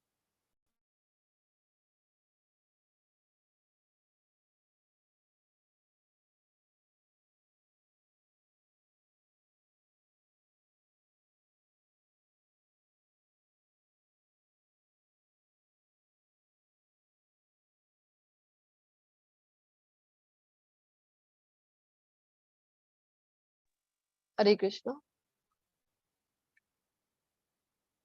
તો હે કુંતી પુત્ર, જે મનુષ્ય આ નરકના 3 દ્વારથી બચી ગયેલો હોય છે તે આત્મ સાક્ષાત્કાર માટે કલ્યાણકારી કાર્ય કરે છે અને પછી ક્રમશઃ પરમ ગતિ પામે છે. આ જે 3 દ્વાર છે નરકના, કામ, ક્રોધ અને લોભ, આ 3 દ્વારથી જયારે બચીશું આપણે, ત્યારે જ આપણે જે આત્મ સાક્ષાત્કાર માટે આપણને ઈચ્છા થશે અંદરથી, અને પ્રયત્ન કરીશું ત્યારે જ તો આપણે ક્રમશઃ ધીરે ધીરે એક એક સ્ટેજ છે એ પાર કરીને આપણે જે સ્પિરિચ્યુઅલ નોલેજ છે, જે આધ્યાત્મિક જ્ઞાન છે, ત્યાં સુધી આપણે પહોંચીશું. અને અલ્ટિમેટલી જે આપણો ગોલ છે માનવ જીવનનો, ભગવાનના ધામની પ્રાપ્તિ, એ આપણે પ્રાપ્ત કરી શકીશું. પરમ ગતિ એટલે શું? ભગવાનના ધામમાં પ્રવેશ. તો આપણે બધા શું કરતા હોઈએ છીએ? આપણને જે કંઈ પણ વસ્તુ ની વિશે આપણને જાણકારી નથી, માહિતી નથી, તો આપણે કોની શરણે જતા હોઈએ છીએ? આપણે બધા કલયુગ છે તો ગૂગલ બાબા કી જય. આપણે જઈએ છીએ ગૂગલ ની શરણે. આપણને એમ થાય છે કે ગૂગલ થી બધું જ આપણને માહિતી છે મળી જશે, પરંતુ આ જે ગૂગલ છે ને, ગૂગલ બાબા, એ આપણને ક્યારેય કહેવાના નથી કે પૂર્ણ પુરુષોત્તમ પરમેશ્વર છે એ કૃષ્ણ છે. આપણને ક્યારે બતાવશે નહીં. કોણ બતાવશે આપણને એના વિશે? શાસ્ત્રો છે એ બતાવશે, આચાર્યો છે જે આપણી માતા સમાન છે એ આપણને બતાવશે કે પૂર્ણ પુરુષોત્તમ પરમેશ્વર કોણ છે. તો કોના શરણે જવું જોઈએ? આપણે બધા અત્યારે આ ફોટોમાં જોઈ રહ્યા છે ને, આપણે બધાની કન્ડિશન એવી છે, ગૂગલના શરણે જઈ રહ્યા છે. તો જવાનું છે આપણે શાસ્ત્રોની શરણે. જે મનુષ્ય શાસ્ત્રોના આદેશોની અવહેલના કરે છે અને પોતાની ધૂનમાં આવે તે મનસ્વી વર્તન કરે છે, તે નથી સિદ્ધિ પામતો, નથી સુખ પામતો, કે નથી પરમ ગતિ પામતો. ઘણા બધા લોકોને એમ હોય ને કે શાસ્ત્રો પર એ વિશ્વાસ જ કરતા નથી. તમે જોયું છે આ ભગવાન જ્ઞાન આપી રહ્યા હતા અર્જુનજીને, ગયા હતા તમે ત્યાં હાજર હતા? અથવા તો કોઈ બેઠો હશે તેની પાસે ટાઈમ છે, ખૂબ ટાઈમ હશે, કઈ કામ હતું નહીં, નવરા બેઠા હતા, તો નવરા બેઠા બેઠા શું કર્યું છે? આ બધા શાસ્ત્રો છે એ લખી દીધા છે. આવું માનતા હોય છે ને, શાસ્ત્રો પર શંકા કરે છે. ભગવાન કહે છે કે જે શાસ્ત્રોના આદેશો છે એની અવહેલના કરી, શાસ્ત્રો પર શંકા કરે અને કરવાનું શું? પછી શાસ્ત્રોમાં બધું ઉલ્લેખ આપેલું છે કે કેવી રીતે વર્તન કરવું જોઈએ. બધું જ એક ભગવદ્ ગીતા જ આપણે વાંચન કરીને તો કેટલી બધી વસ્તુનું અહીંયા આપણને જ્ઞાન મળી જાય છે. કાલના અધ્યાયમાં, આવતીકાલના અધ્યાયમાં ભગવાન આપણને જણાવવાના છે. ભોજન કઈ રીતના કરવું છે એનાથી લઈને બધું જ જ્ઞાન આપણને ભગવાન આપે છે. યજ્ઞ દાન તપ છે એ કઈ રીતના કરવું છે બધું આપણને શીખડાવે છે ને. શાસ્ત્રોની શરણે જઈએ તો બધું આપણને ખબર પડી જાય છે. બધું આપણે કરતા નથી. આપણે કેવું વર્તન કરીએ છીએ? મનસ્વી, જે આપણા મનમાં આવે એવું વર્તન કરીએ છીએ. તો પછી થાય છે શું? ભગવાન કહે છે આ લોકમાં પણ આપણે સુખપૂર્વક રહી શકતા નથી. સુખ મળશે નહીં. કોઈને એમ થાય કે અમને ખબર નથી પુનર્જન્મ વિશે, તો અમને તો એના પર વિશ્વાસ નથી, અમે તો જે કઈ છે અહીંયા જ છે, અહીંયા જ મજા કરવી, એ જીવનનું લક્ષ્ય હોય છે. ભગવાન કહે છે કે એ તો પરમ ગતિ તો નહીં જ થાય, ભગવાનના ધામમાં તો પ્રવેશ નહીં જ મળે, પરંતુ અહીંયા પણ સુખપૂર્વક રહી શકશે નહીં, જે શાસ્ત્રોની અવહેલના કરે છે. તેથી મનુષ્ય શાસ્ત્રોના નિયમ પરથી સમજવું જોઈએ કે શું કર્તવ્ય છે અને શું કર્તવ્ય નથી. આવા નિયમો અને નિયંત્રણો જાણીને મનુષ્ય એવી રીતે કર્મ કરવું જોઈએ કે જેથી તે ક્રમે ક્રમે ઉન્નતિ પામી શકે. ભગવાન જ્યારે અહીંયા આવે છે, કોઈ આવશ્યકતા છે ભગવાનને કે અહીંયા આવીને પોતે ગુરુ બનાવે? ભગવાનથી જ બધું જ્ઞાન પ્રકટ થાય છે ને, આપણે જોઈ ગયા છે. તો ભગવાન પણ જ્યારે આવે છે ને અહીંયા, તો ગુરુના શરણે જાય છે. શું કામ? તો આપણા માટે એક ઉદાહરણ સ્થાપિત કરવા માટે આપણે બધાએ પણ ગુરુની શરણે જવું જોઈએ, શાસ્ત્રોના શરણે જવું. હવે શાસ્ત્રોના નિયમો વિશે કહી રહ્યા છે ને, કોણ બતાવશે આપણને શાસ્ત્રોના નિયમ? કોણ સમજાવશે? આપણે તો વાંચન કરીએ તો આપણે જરૂરી નથી ને કે આપણે એનું સહી જે અર્થ છે, એનું જે વાસ્તવિક અર્થ છે, સાચું અર્થ છે આપણે પકડી શકીએ. આપણે તો પોતાની મનથી અર્થઘટન કરી શકીએ એના ભરપૂર ચાન્સીસ છે. એટલા માટે જ આપણે જયારે ભગવદ્ ગીતા પણ વાંચતા હોઈએ છીએ, કઈ ભગવદ્ ગીતા આપણને રેકમેન્ડ કરવામાં આવે છે? જે યથારૂપ છે, પ્રભુપાદજી જે આપી છે એઝ ઇટ ઇઝ, કોઈ મનથી અર્થઘટન કરેલું નથી. ભગવાન જે મુજબ જ્ઞાન આપવા ઈચ્છે છે એ જ જ્ઞાન આપણને આપેલું છે. કોણ બતાવી શકે છે આ બધું? આચાર્ય આપણને બતાવી શકે. શાસ્ત્રોના નિયમો છે તો આચાર્યોના શરણે જવું જોઈએ, ગુરુના શરણે જવું જોઈએ. ભગવાન પોતે આવે છે, કોઈ આવશ્યકતા છે ગુરુ બનાવવાની? તો પણ કૃષ્ણ અવતારમાં આવે છે, ગુરુ બનાવે છે ને. કોણ હોય છે એમના ગુરુ?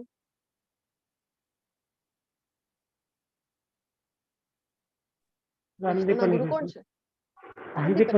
ગુરુ બનાવે છે. રામ અવતારમાં જયારે આવે છે ત્યારે કોણ હોય છે એમના ગુરુ? વશિષ્ઠ ઋષિ ગુરુ બનાવે છે ને. ચૈતન્ય મહાપ્રભુ, હા વશિષ્ઠ ઋષિ ચૈતન્ય મહાપ્રભુ ના રૂપમાં જયારે અવતાર દે છે ત્યારે પણ બનાવે છે ને, ગુરુની શરણે જાય છે ને. ઈશ્વરપુરીને પોતાના ગુરુ બનાવે છે કે નહીં? શું કામ? આપણા માટે દાખલો બેસાડો. કારણ કે ભગવદ્ ગીતામાં ભગવાને પોતે કીધેલું છે યદ્યત આચરતી શ્રેષ્ઠ તત્તદ દેવેતરો જનઃ. આપણે બધા માટે એક રોલ મોડલ, આપણા જે રોલ મોડલ છે એ સ્થાપિત કરવા માટે કે શ્રેષ્ઠ લોકો જેવી રીતે વર્તન કરે છે એને જ બધા લોકો સામાન્ય જનો છે એ અનુસરતા હોય છે ને. એટલા માટે ભગવાન આવે ત્યારે ગુરુની શરણે જાય છે. કે જે ઇમ્પોર્ટન્સ છે ગુરુનો, જેનાથી આપણને ખબર પડે કે ભગવાન પણ ગુરુની શરણે જાય છે, એટલે આપણા માટે તો એ કેટલું જ મહત્વનું છે.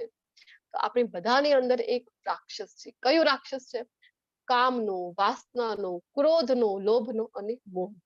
તો કેવી રીતે દૂર કરી શકીશું આપણે આ રાક્ષસને? હરે જપ. કૃષ્ણ કૃષ્ણ કૃષ્ણ કૃષ્ણ કૃષ્ણ હરે હરે હરે હરે હરે હરે રામ રામ હરે રામ રામ રામ રામ રામ હરે હરે હરે. હરે. ભગવાનનું નામ જપ જેમ જેમ કરીશું ને તો આ શુદ્ધિકરણની પ્રોસિજર છે, આપણું શુદ્ધિકરણ થતું રહેશે અને અસુર છે એ પરાસ્ત થઈ જશે. આપણને આ બધા દૈવી ગુણો જે 3 શ્લોકમાં ભગવાને બતાવ્યા છે, એક એક શ્લોકની પ્રેક્ટિસ કરવાની છે. અભયમ, પછી પવિત્રતા, પછી તો જણાવ્યું હતું કે શાસ્ત્રનું અધ્યયન એ તો કરવાનું જ છે, રોજ રીડિંગ. આપણે પ્રભુપાદજી પણ આપણને સમજાવે છે કે શું મહત્વ છે. ક્રોધ વિહીનતા, આવા બધા એક એક ગુણોનું પ્રેક્ટિસ કરવાની નથી. આપણે કરવાનું શું છે? ભક્તિમાં સેવા કરવાની છે, નામ જપ કરવાનું છે. તો ધીરે ધીરે ઓટોમેટિકલી આ જે બધા ગુણો છે એ ડેવલપ થતા રહેશે ને અસુરને પરાસ્ત કરી શકીશું. તો આ જે અધ્યાય છે એનાથી આપણને શું શીખવા મળે છે કે વાસના, ક્રોધ તેમજ લોભ આત્મવિનાશની જે રીતો છે તેથી આપણે તેમને ભક્તિમય સેવા દ્વારા આપણો વિનાશ કરી દે છે. આ જે આસુરી ગુણો છે ને અધમથી અધમ યોનિમાં આપણને મોકલી દે છે, આપણો વિનાશ કરે છે. આપણે શું કરવાનું છે કે ભક્તિમય સેવા કરીએ અને એને નિયંત્રિત કરી શકાય છે. તો આપણે વાત કરી હતી કાલે કે આપણી પાસે પોતાની ભગવદ ગીતા હોવી જોઈએ, ખૂબ જરૂરી છે. પોતાની હાર્ડ કોપી હોવી અને એક માળા હોવી જોઈએ પોતાની, જેના ઉપર આપણે મંત્ર જાપ કરી શકાય. તો પ્રભુપાદજી આપણને શીખડાવે છે ચેન્ટ એન્ડ બી હેપી. ભગવાનના પવિત્ર નામનું જપ કરો અને ખુશ રહો. તમે બધા જે દૈવી ગુણો ધરાવો છો અને મને ખૂબ શાંતિપૂર્વક સાંભળો છો, ખૂબ ખૂબ આભાર. પાંચા કલ્પતરુભ્યશ્ચ કૃપા સિંધુભ્ય એવ ચ પતિતાનાં પાવનેભ્યો વૈષ્ણવેભ્યો નમો નમઃ.